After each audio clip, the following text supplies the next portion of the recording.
Wake up, buyer payer people. It's a beautiful day. Go grab yourself another cup of joe and say hello to Jim and Michelle Rhoads on the Buy Here Pay Here Morning Show. Take it away, you two.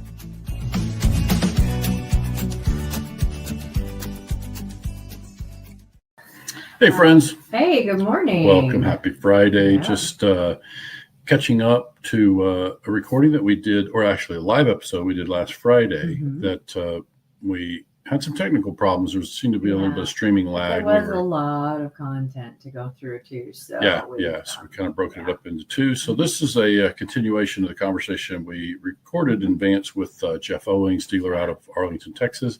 And so today we'll be covering the additional questions that we didn't get to last Friday. So this is part of our pick series where we just ask dealers to pick 6 from a list of about 13 questions that they would like to come on and answer. And so unless you have anything you want to cover today, we'll just dive right into those. I might start giving a countdown to how many more shopping days. Oh yeah. Because this gal right here is not even started. Yeah. So, yeah. And I have a long list of stuff I'm wanting for Christmas. So you probably better keep going. You've been telling me, and some of them are you have run across something on social media and the Christmas on a ideas. TikTok store, and it's just silliness. Oh, it's fun. True.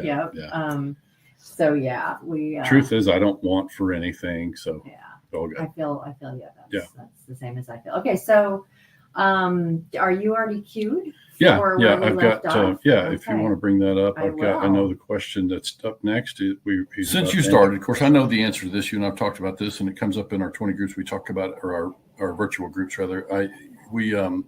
I want to hear from you about how your business model has shifted. Again, you've done this a long time. I know your ACV has shifted, and share what you can about how your model has shifted over time. Well, over 40 plus years, it's probably shifted 100 times. Yeah. But they're small shifts. Mm-hmm. For 30 of those years, and I was, almost always in 20 groups and other groups, I took a lot of pride in being the lowest ACV guy. And if anyone ever challenged me about another dealer they knew, I'd say, I want to meet him. I want to hear about this because I'm the lowest ACV guy. Mm-hmm. And I would say I'm not afraid of work. I'm not afraid of getting dirty. My hands dirty. I'm in the weeds. This is this is how we do it. I shifted. Long story for that, but whatever the reasons are, I started shifting 12 years ago. I shifted slow. I made a move to a higher ACV car, and I didn't know how I would do it. I didn't know how I would afford it. But I guess it's like a young guy getting married. He didn't know how he's going to afford a wife and how he's going to afford a home, how he's going to afford kids. You just do it. And anyway, I know you got a plan, but I was able to afford to do it slowly. The line that a guy gave me that made all the sense in the world. And ironically, we were sitting in a casino for lunch. It was halfway between us. So we met there for lunch. We weren't gambling at that particular time, but we were in a casino. He said he recommended that I start looking at shifting. And I was kind of reluctant, just given my spiel. I'm not, I don't need all that. Anyway, he said, he gave me this line. So I'll just give it to you the way he told me. He said, I spent years and years and years betting on the customer. I would work on underwriting. I would work on training. I'd work on faster service, better service contracts, warranties, more and more training. Everything I did was to try to improve the results of the customer. And what he had said was there was a day where he decided to start placing his bet. Instead of betting on the customer to succeed, still hoping for the customer to succeed, but betting on the fact that the customer won't. Okay, right. And he did that by a car that would hold its value and not take the full bruise at the depreciation that we're used to. On that lower ACV model that I did forever was, it was fortunate to have a car you could read note. there just wouldn't be anything left. I think last night in our group, someone mentioned they're in their car, there's just nothing left when they repo. There's nothing to sell. So Sure did. anyway, that was a shift I made, and it was in 2014. Yeah, and people will hear that, Jeff, and they'll say, well, yeah, but you have more risk per contract. So if one of them gets wrecked, you're going to suffer more. And while that's certainly true mathematically, if there's a wreck with no insurance, you got more dollars at risk. It's also true mathematically that many more of them succeed. And so that means that when I say even succeed, I mean, you recover the car in good shape. Even in a repo situation, you recover the car in good shape. So that math works out in your favor and overcomes any of those expensive losses that you might experience, because you've recovered better collateral even in the times when the customer wasn't successful with their contract. Yeah. Right. So, I mean, it's kind of what you end up with. And so it's an interesting thing, because I, too, was one of those that I had a hard time for the longest time. I've learned a lot in the time that I've been around you. Like, I had a hard time grasping, why the extra risk per contract and, the risk that you take relative to the payment from the customer, all those kind of things. And to hear you describe it certainly makes it make sense. And it seemed like it's worked well for you. And so I think it's important for dealers to hear about that and understand that model can work, and you can get multiple turns out of the same car, and not to mention it's attractive on your lot, right? Yeah. Right. I'm going to pause it there and just kind of explain it. This is one of the arguments, I would call it, around a lease your pay here model. In a lease your pay here model, they do advise a little higher value car, we'll call it. Might be lower miles, newer model years, right? And so the idea there is to be able to create more contracts with the same car. Yes, taking more risk on the one customer, but the idea is to have the opportunity to have the car itself perform across multiple nodes. Okay. Yeah. And I've heard there's lots of ways that people do the accounting for that too. Right. But, yeah. Sure. Okay. Yep. Shall we continue? So there's something to be said for that. So talk to me about collections. Like, how did you shape your philosophy about collections? Like, first of all, just kind of what is it? What is your general approach to collecting payments? And when you hire new people, what are you describing as the approach? Okay, well, so all the dealer friends, acquaintances I've had over the years, which is, just a lot, of nonstop been in groups. So I've known them that are bankers. I've known them that are, collector types and sales guys. And I am not a collector. Like, there's nothing about collecting that suits me. I'd rather just give them the $40, than beat them to death over $40. So it just seems like I would be the worst collector. And there was a day when I started where I was the worst collector. So the people listening and learning out there and just groups with me or here and there, there's so many people more equipped to talk about collecting than I am. But I can talk about the philosophy. And it is my philosophy that we implement up here at Owings Auto. And my very first mentor, 1985, he was a king. He had 9 lots here in Fort Worth. He was the king of buy here, pay here.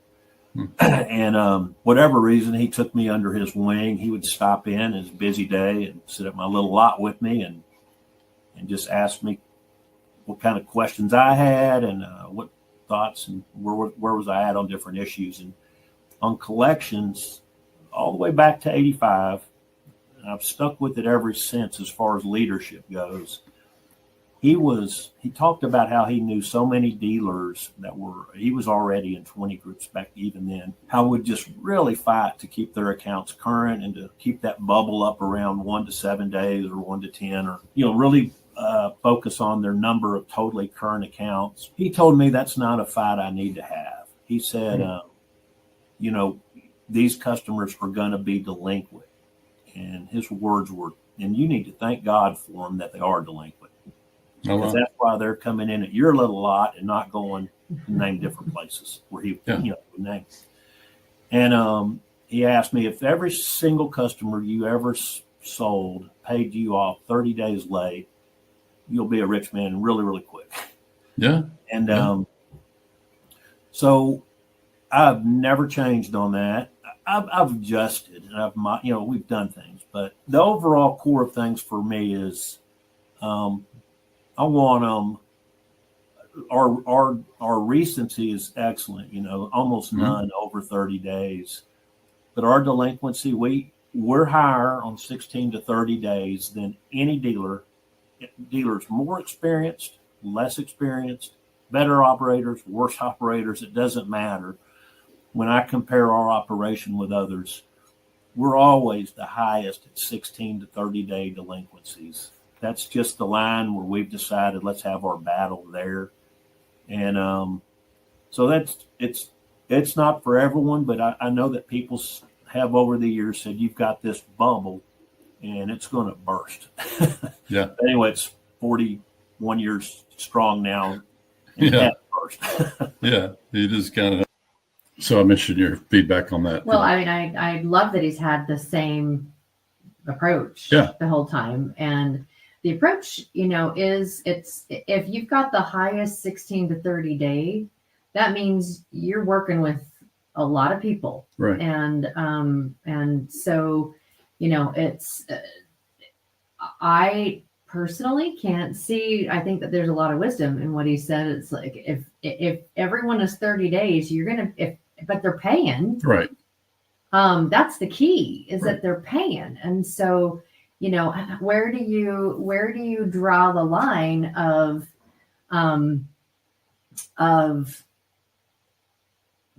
that flexibility piece. And I know that, we've talked before that you've been really, in your experience with dealerships, you've been very stringent with those first couple of payments. It's like Friday means Friday. And, you need to have it in because it's kind of setting a standard and a bar. And that's another approach. And it worked really well for you. Well, and we should clarify that, because when I say Friday means Friday, that is still our understanding. Doesn't mean we can't replace it with a new understanding if you need more time, because it's about the communication.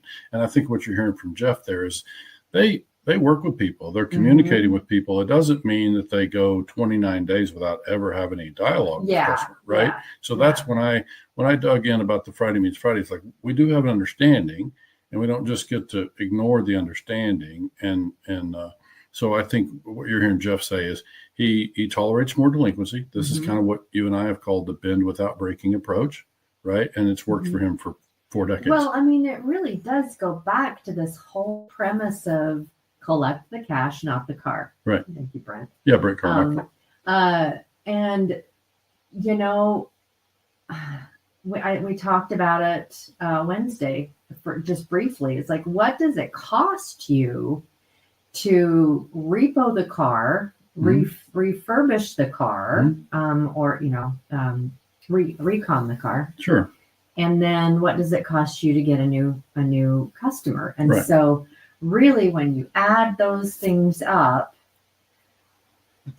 for me, I'd be like, I'll take a 30-day late payment every day. Yeah. Every time. It's like that. We know this customer that we finance, to Jeff's point, his mentor said, it's not a fight you want to fight. You recognize that this is your nature. Yeah. This is the nature of the customer that you're serving. And I think that's important advice for people to receive. And he was fortunate to receive it early, but we can resume with that. Yeah. Been holding it there. So what I hear in that, just based on the numbers you describe and the outlook on it, is kind of what I have called a bend without breaking approach. I mean, there comes a point where you kind of dig in, but you're bending and working with people. And I'm sure that there are conditions under which you work with people. You probably have certain expectations of them, communication, what have you. But that's what I'm hearing is you work with people, you can tolerate a little bit of delinquency, and your goal is to keep the customer in the car and solve a problem, and you can tolerate that bit of delinquency. Because you're right, I've seen dealers myself, the same thing there, where they feel like they're hyper focused on got to be single digit delinquency or whatever, and I think that sounds like a doctor's going to be prescribing blood pressure medicine for some of those folks. You're right. What do you win by having such low delinquency? It's a point of pride for a lot of people. Okay. And so I think what you see, at least what I've seen out of managers and that sort of thing, it's bragging rights. It's like it's And it's a little interesting thing. It's like there are people that we know that have a tendency that they want their desk super organized and super neat at all times. And that's kind of the measuring. My point is that if that's the way that, if that's what order looks like for you, if you're the manager of the department and order for you looks like, almost nobody past due, then that would be the outcome that those folks would be looking for. And I just think you can do that if you set that practice from day one and set expectations, team, customers, all along. You can do that. It's just that what you miss is what Jeff's referring to here. Is what you miss is that some customers can't perform under that kind of pressure. And if we as a team need the customer to do that in order for us to feel successful, then the outcome becomes too many charge-offs.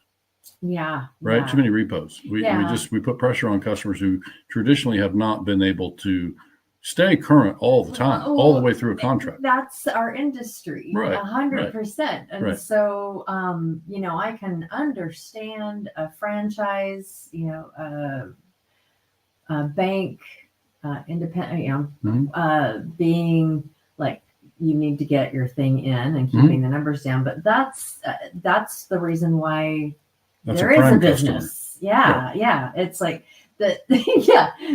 Because if you're finding people that are always on time, they're not at your lot. That's true. Good point. So that's who they are. Like you said. Be thankful for those customers. Yeah, absolutely. So that's a tough way to approach it. But I appreciate your thoughts on that. Anything more to add on that before we move on? No, that's it. Yeah, good. So underwriting. Talk to me about underwriting. Like, since you started, you probably made plenty of adjustments, as you said, about business model. So in particular, I'd like to understand, like, who doesn't qualify in your underwriting approach, and kind of how has your underwriting shifted over time? Well, my thoughts on that are, so we're very familiar with the three major scoring models out there. Like all three of the developers and owners of those companies, and think the world of them, have used them, a couple of them different times. The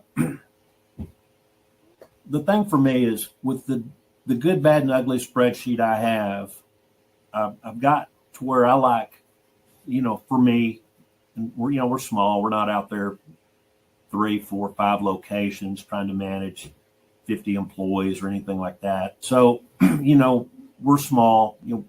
Our average is 700 buy here, pay here's a year. So we can kind of do that. I mean, not kind of, but we can do that with me and my son looking over each deal. We're we've to one degree, we narrowed it down to, your time on the area, time in the area, time on the job, past repossessions. We'd like to say not more than 2, unless there's a payoff or something to offset one of those or something like that. The bankruptcy thing, and then their income. And as I developed and had more and more data, this you're probably going to laugh at this, but as I had more and more data of my own data, Owings Auto data with Owings Auto cars on the same location here on East Division Street that we've been since '94, you're like, okay, I think we know our data better than even those really smart guys that have those 3 scoring model operations. So we liked ours. And we kept gaining data on types of cars, just all the different things. The type of car, by the way, was the number one factor for me. It's the number one factor on how much I make or lose on a deal. And that's after we've already decided we're not going to sell the people that we would call, just absolutely no chance approved here. But recently, I got to the point where I felt like we ended up with too much data, and we just kept building. Every time we would find another source of a reason why we weren't making as much money on this type person or this type car or whatever, we would put another block up to, on the hurdle to clear. Yeah. And I recently said, "Man, sales are tough. This is a time to make some adjustments in this economy." And I'm going back right now heavier towards the old slogan, "Your job is your credit." And, that's what got us here. And so the other deal, this is just kind of a fun topic to have. And I'm sure not an authority on this, but it is something that could generate some good conversations. Should we adjust a little bit to this economy and say that if we like your job and we like your income, do we necessarily need 6 months on that job?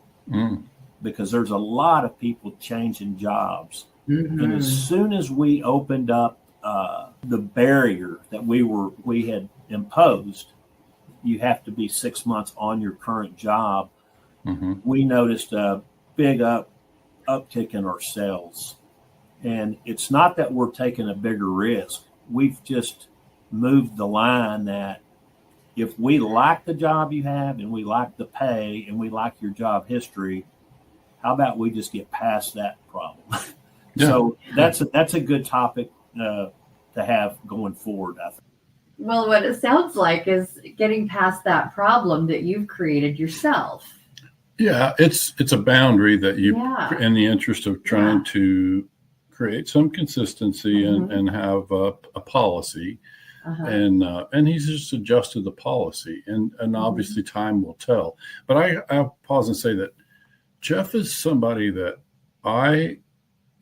his knowledge of his numbers is significant. I mean, he's deep inside the numbers. He's analyzing his own results, as you can hear. And so I think, this is part of how people can land on a policy that they can feel good about. And so he's made some adjustments, and time will tell, whether that's going to pay off for him. But you also heard him say that, even if the customer does not succeed, in this real simple example, he finances a customer with 2 months on the job instead of the minimum 6 months. Even if the customer is not successful and they guessed wrong, I think what we hope you understand there is that Jeff's model is now structured in a way that he can still make his business work even when the customer can't perform, so to speak, on the contract. So this is something we'll enjoy watching. And I just, I said it to Jeff, I'm sure at the beginning and probably at the end, like, I'm grateful for people with his kind of experience coming to the microphone and sharing with others kind of what they have learned, because what he's learned, he said 700 a year has been their average. Well, probably didn't do that for all 40 years, but if he did it for 20, how long would it take any one dealer listening to this, for many of them to achieve that sort of data history? Oh, yeah. And Jeff's got a tremendous amount of data history that is consistent. Right. And so there's a lot to be learned from that. Language. Well, yeah, but it's just like we're trying to get better at it. Right. And we're trying to learn from how to make it work so that we can provide a service to folks with credit trouble without going out of business. I mean, dealers have to be able to be there and support their community. And so we got to help them stay in business. And the data is part of how we do that. I love, this is something that we've talked about before and you've brought up before is, and the dealers that have been in the business for a really, really long time, they may go and try something new, but they always go back to the basics, it seems like. It's the blocking and tackling. It's just the real basic things. Right.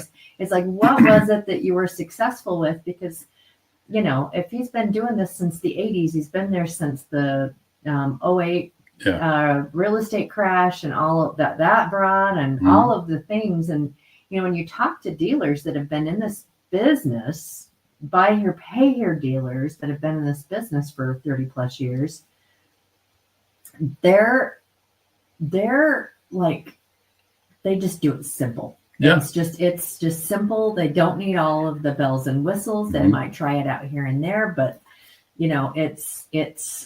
they just are like, they're just really, really simple in how they do it. And it's been successful for them to be simple because, AI, all of the new things, they're great and they're great tools. they might make your experience a little bit better in some ways, but they're just tools. Yeah. And I just really appreciate the simplicity. It's like, we've tried, we've done different things, and it's kind of like what you were talking about before, is like there's certain levers that you can shift, and that job time thing can be a really big one for just approving, not necessarily the structure of the loan, but whether or not you even want to come to the table with them. And so there are levers there as well. And I think that when you've been in the business that long, things don't spook you like they do when you're newer into the business, and you're like, oh my gosh, we're not selling as much today as we did this time last year. And it's like, you've watched and you've seen ebbs, flows, basics. Yeah, that's a good point. And I think, dealers like Jeff wouldn't get excited just because they got, and you heard him say, tough economy, whatever, that there are things that he's experienced in the past and the time he's been around the buy your payer business. But a couple of things that he mentioned, like the most predictive thing, the most telling thing in his data to date has been the type of car. And what he means by that is, he probably could rank, and I'll just pick some, like he might be able to say the most successful contract for us has been Chevy Silverado.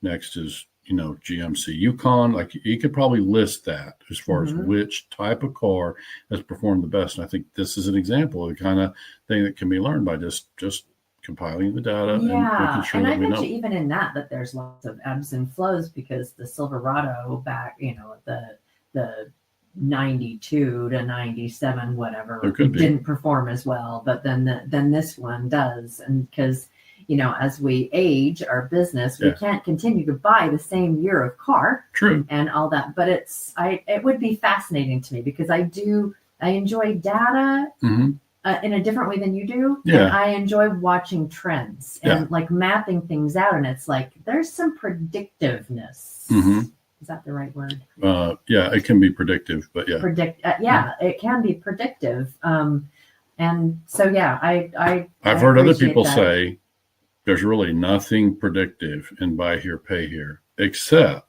this that Jeff's talking about. Like you can't really, and this goes against what the software people are telling us in buying this, the scoring models. But it's like, of all the scoring that they've done across buy here, pay here, it's like you just, at least, especially around the customer, like there's just not a lot around credit profile and qualifications of the customer that have proven to be really productive.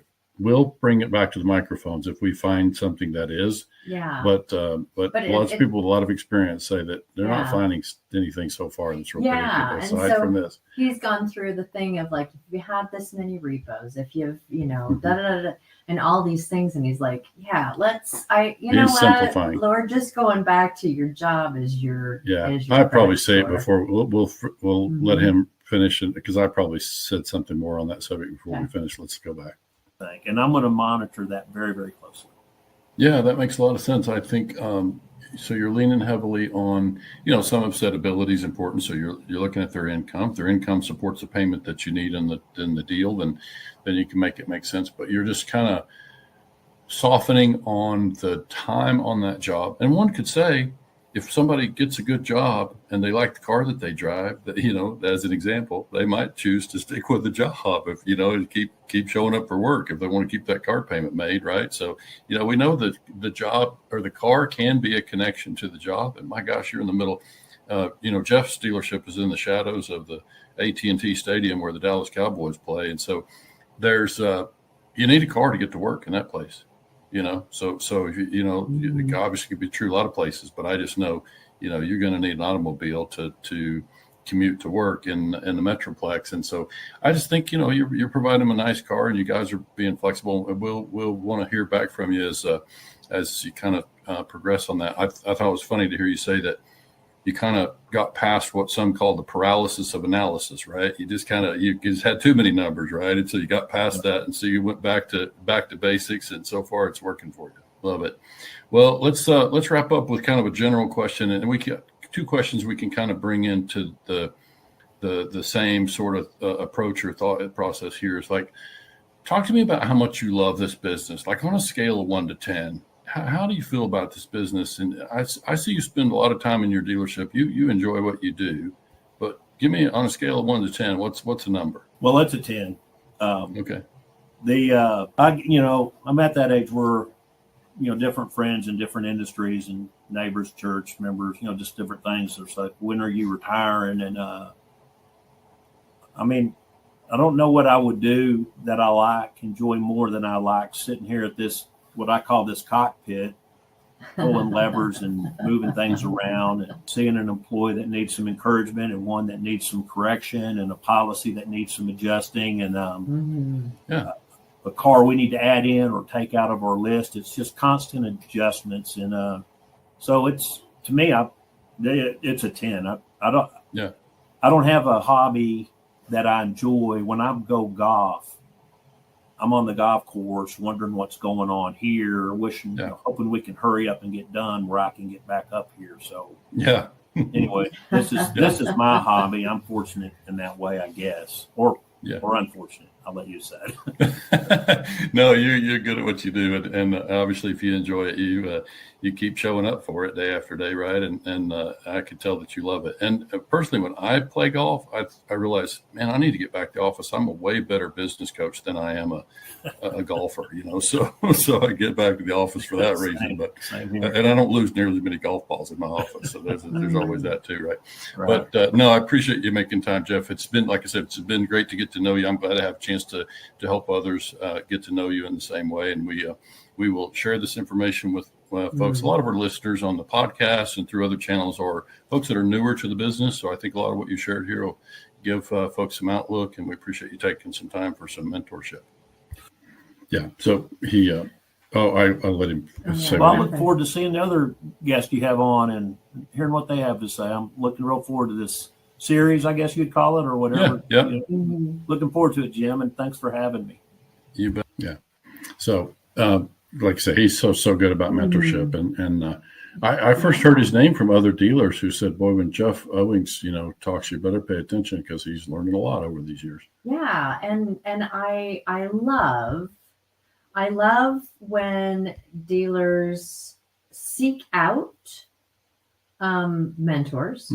And because he's had them, and he's like, I've been in groups since I started in the business, and so has always had dealer mentors. And I really appreciate that because there's one, you don't know what you don't know unless someone tells you don't know. Right. I mean, a lot of dealers out there don't know what they don't know. And it can be really costly. And so when you are speaking with other dealers, going to conferences, doing the 20 groups, V8 groups, those kind of things, when you're building relationships with these people, and so there's a level of trust, and you kind of know their business, and so you can learn a lot. Right. And so it's for you to say that other dealers have said when Jeff starts to speak that people just stop and listen. Well, there's a reason why. And that's because he has learned, and he's always trying to improve. Sure. Yeah. And there's, and when I say improve, it's not, we want to get from X to X. It's just like, how do I help our customer be more successful? How do I, and closing more deals is part of that, but it's not the end all be all. And so it's just like he's, and I really appreciate where he's like, I've done collections. I'm not good at it. So he hired someone that brought people on and taught them the basic philosophy, and just it's like, you do what I don't do well. And that's a really big thing when you're an entrepreneur and you're building a business, is that you surround yourself with people that are smarter than you, whether it be in your team in your dealership or people that you meet with from your groups and all of that. That it's just that's how you grow, and that's how you become better as a business and as a owner. And one aside, I would say, when he talks about not being good at collections and hiring people to do that, there's another element there that I think is significant. You've heard me say to other dealers that one of the things we try to do is put a layer between the dealer and the customer. Partly that's about growth and allowing them to scale their business, but also dealers, just like you heard him allude to, I would rather give them the $40 than to fight over the $40. And we see that a lot of right. dealers. And so this is why we want somebody between the dealer and the customer, because the dealer's quickest way to solve problems is to grab a checkbook and write a check to solve the problem. Yeah, that's across the industry. Yeah. And so this is a real good example of why we think that it's important to have layers of people who can do what they're expected to do and try to adhere to some policies. Yeah. It doesn't mean they don't bend a little once in a while, and that some of those customers don't end up with a $40 adjustment. But the dealer principal is too inclined to make a customer happy by writing a check or otherwise adjusting the account or whatever the case may be. Yeah. And so this is a quick example of a way to emphasize that here. But I anyway, we can wrap up. Great dealer. Yeah. Thanks again to Jeff for making time to share this information with us. And we've got some others recorded, and we're reaching out to others to get recording. So if you'd like to be part of the series, send me a text message. Let's put up my number there. If we can get it on the screen, I'll find it. And you can do that. But text me if you don't have my number already, and let's get folks over here to be part of our conversations. And let's you can pick 6 of the list is growing, but there's about 13 questions. You can pick which ones you feel most comfortable answering, and we'll have you come in. I don't see the phone number right away, so I'll put my email there. Jim@whitehatway.com. Shoot me a note, and let's get you scheduled on the podcast. Absolutely. Hey, everybody. Thanks so much for joining us. And as Jim said, Jim@whitehatway.com. Anything that we can do to help you, that can help you with your numbers or get connected with someone that, whatever. Get you in a VA dealer group. Get you in a VA dealer group is one of the options. And we're happy to help. Sure. And appreciate, always appreciate having dealers come in that are ready to share their wisdom and their experiences and the good, the bad, and the ugly. Right. So again, thanks again to Jeff for joining us, and we will be back on. All right, have a great weekend, everybody, and we will see you in just a few days.